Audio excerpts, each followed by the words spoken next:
And then that moves us into community relations. Ooh, this one. Yay. Yay.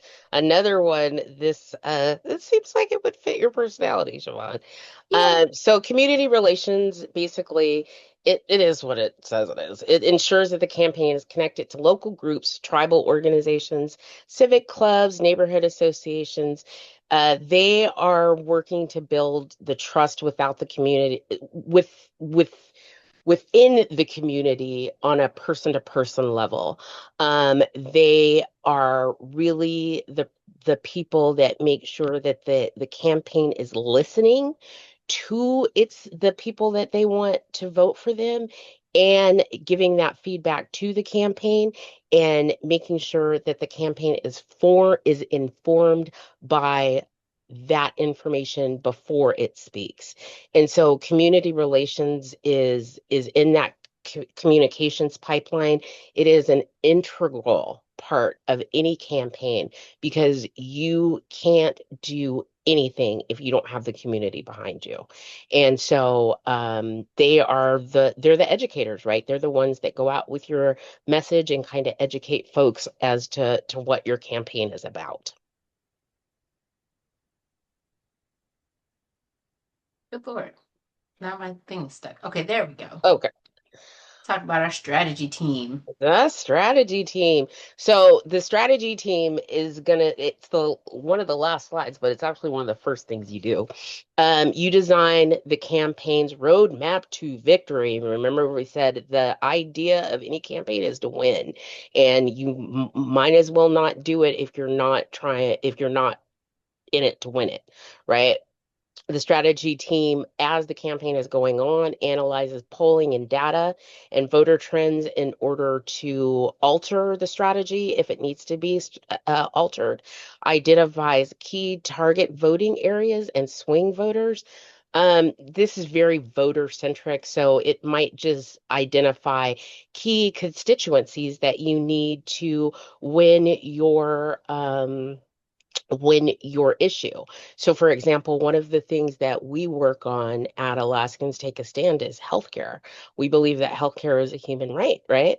And so when we started working on it, we identified that caregivers, both paid and unpaid, were going to be integral to getting any healthcare message through and passed. Mm-hmm. And so we work very closely with caregivers, the caregivers unions. We have several caregivers that are contract with us to do nothing but to help us realize our overall goal of have every Alaskan being covered, well, actually every American being covered by healthcare.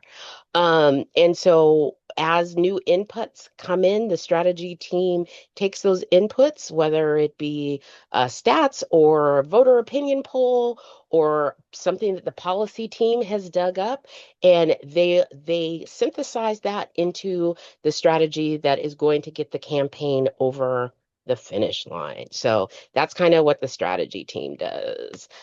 Do we want to go through a day in the life of a strategist for a Ah, campaign? they're boring. No, I'm just kidding. Of Oh, course we do. No, it's not. It's I would not say it's boring. I'd say when I look at it, it's out of my depth. I am a better soldier than I am a general when it comes to strategy. And so that's why I'm like, but no, it's that's funny. your I would job is to, disagree. you think so? I Well, that's really disagree. nice of you to say. Thank you so Having much. worked with you, yeah, Oh, but I thanks. disagree. So they're the folks that look at new polling data. They run through turnout modeling for Alaska's early vote period. So where did people come from to early vote? Where didn't they come from? Why didn't they come from there? And how can we get to them next time? Um, Joins community calls or communications calls to refine messaging and testing results. So you're going back to your media person, your comms person, your operations person, and telling them, here's where we need to change the messaging slightly to appeal to this specific demographic over here. So if you are someone who is really good at taking big concepts and bringing them down and making them easier for other people to understand in small chunks, this is for you. If you are someone who enjoys playing chess when everyone else is playing checkers, this is for you, for sure. I like checkers, but I'm more of a Uno kind of girly. I was gonna say, I have to say that while I am good at strategy, I'm good at political strategy, I Mhm. suck at chess. So it's not necessarily, it's not a correlation, I should say. Oh, I I look at don't it think, like they play chess while everybody's playing checkers because they are the ones that are like, if we move the needle here, right? yeah. Okay, so I think of it, the only sport that I ever played was track and field, but we were very strategic in how we set up relays. Your fastest runner Mhm. goes at the end. I That's the one that's remember. going to hawk everybody. Yeah, your fastest runner is going to be your anchor leg. Your first leg is going to be the person that gets you ahead of everybody else. Your second and third legs are there to maintain in the fight. So if you've got really strong fighters, you want them in the middle because that's where people are going to start to get a little bit weak and a little bit complacent in a longer race, right? Your anchor is going to be the one that's your fastest because of the two people in the middle. If there was a mess up with the handoff, if there was a miscalculation in strides, your anchor, it's their responsibility to get you towards the end, right? So that is your strategy person. Your strategy person is looking at this like a relay. Who do I need to give more to here to get them there? How do I put my best runners in the positions that they need to be? And that, like I said, that is not my ministry. I just run. I'm just out there. Catch me if you can, snitches. Okay, so the field work, this is the backbone of the campaign. And as Aaron mentioned earlier today, these are typically your volunteers. These are your persons that are phone banking. These are the people that are putting up signs. These are the people that are going to rallies. These are the people that are cooking. These are the people that are feeding the staff. These are the people that are like, hey, you don't have mittens. Let me get you some because it's -4 degrees and we're outside. Your volunteers are going to be the make or break for you. Would you agree? I would, can I just add that, Please. especially with field, it's Mm-hmm. yes, it is usually volunteers, but these are the people that are doing the phone banking. These are the people that are doing the door knocking. They're going door to door. These are the people that are getting the names and numbers that your campaign needs to be able to build your email list, to be able to build your contact list. These are the people that are tabling at your events. They know your base, they know your top five positions, and they're able to you train them so that they're able to talk to anybody about those issues, and they can also get people in touch with the other people in your campaign if they don't have the answers to the questions. Field work is the backbone of a campaign. However, I will add that for Alaska, field work looks a little bit different than it does in the lower 48 because of our topography and the way we're set up. Um, you are not going to door knock in Kenai, Alaska, probably. Uh, Even though it's on the road system, it's so spread out and it's so far apart. There might be a few areas there that you can door knock, but not very many. Same thing with the Matanuska Valley. Like there are some areas in there where you could door knock, but you're not going to get very many houses, and it's it can be inhospitable, to put it nicely.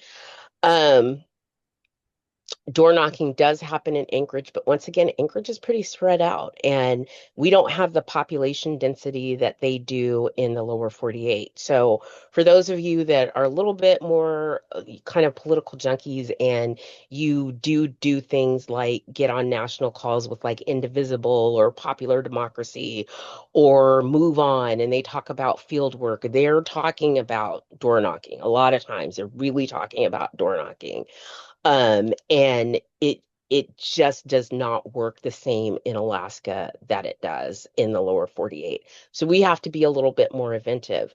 Field work for us at Stand Up Alaska, we don't do door knocking, not at all. We go to the places where people are and talk to them. We go to festivals and the myriad of craft fairs and all the kinds of things that we have in the summer. Absolutely. Yeah. We participate in Juneteenth. We have a Pride event. We do weekly, on the weekends, we program Paradise Club at Bernie's Bungalow.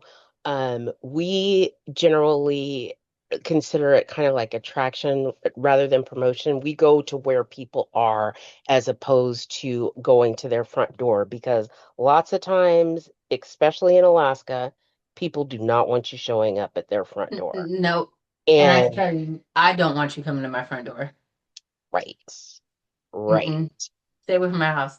And so, not to say that not to say that it's not important because it is, but I can tell you, and I will tell you, if you are in Alaska and you want a door knock, go volunteer with one of the unions. They are the best door knockers. Hmm. They can pull the maps the best. They know which houses to hit. They do it all the time. In election season, they do it almost every weekend. So there's Mm. always an opportunity to go out and door knock. And they they pretty much saturate the neighborhoods of the people that we would talk to. And I don't want to be the fourth person to knock on somebody's door about the same issue. Yeah. And I don't want any of our organizers. So we really organize by going out into the field and doing events and things like that, hosting events, that kind of thing. And we leave door knocking to other organizations. The Alaska Center does door knocking as well. The Voter Hub does door knocking as well. Stand Up Alaska is not the place to come if you want a door knock. That's all I have to say. Yeah. And for the next few slides, it's just different examples of field work. So we talked about canvassing, but there's yard signs, there's literature drops, so you can go and deliver flyers or hang up flyers or posters. We have a couple people that do that specifically, like downtown Anchorage. You can do phone banking, right? Data entry, get out the vote. There are so many different ways that you can participate in field work. If you are someone who enjoys being behind the scenes and not necessarily out front or being the comms person, fieldwork is a great opportunity. If you are feeling like I want to get involved, but I don't know where to start, fieldwork is a great opportunity because no matter where you are in the fieldwork, you are going to be around all of those positions at some point or another. And Yes, take and that you will get to opportunity learn. to ask questions. You'll get to learn so much. Take that opportunity to ask questions, ask so many questions, because you might not enjoy uh, office work. You might not enjoy um, tabling, but you might have a really good time doing corner waves. That's one of the things I absolutely love. We got a little Lisa Murkowski cutout and a Dan Sullivan cutout. I love it when Lisa and Dan come out to play. It is so much fun. I absolutely love that kind of stuff. I enjoy I enjoy the small events, the Juneteenths, the Black Caucus events, the Ghoul Out the Vote stuff. That kind of stuff is so much fun to me. But it's also a great opportunity to learn about the things that might be of interest. And then I'm like, now that I've been around a little bit, I don't think I want to do that. Right. So just use it to get your feet wet. Absolutely use it to get your feet wet. I love it. And I mean, and in essence, I should say that the main purpose of field work is to get the data, right? Yeah. That's what it's about. It's improving your knowledge about the people that you're trying to connect with. It is getting their contact information and being able to communicate with them. And the bigger your list, the more people that you can talk to, the more you can educate people, the more you can influence the conversation. And so that is that's why field is really, really important. And they say that it is, the basis of any campaign. It's the Um, lifeblood. it's the lifeblood. That was the word I was looking for. Thank you. I appreciate it and I get it. I just know that it looks different in Alaska. And so Mm. you probably hear my resistance to because of how many times I've been told by national partners that we needed to do field work and we Yeah. needed to door knock specifically. Yeah. And every single one of those folks that I have brought up here that I have taken around Anchorage and said, okay, now tell me about door knocking, especially in the wintertime. They get a whole new appreciation for what that looks like.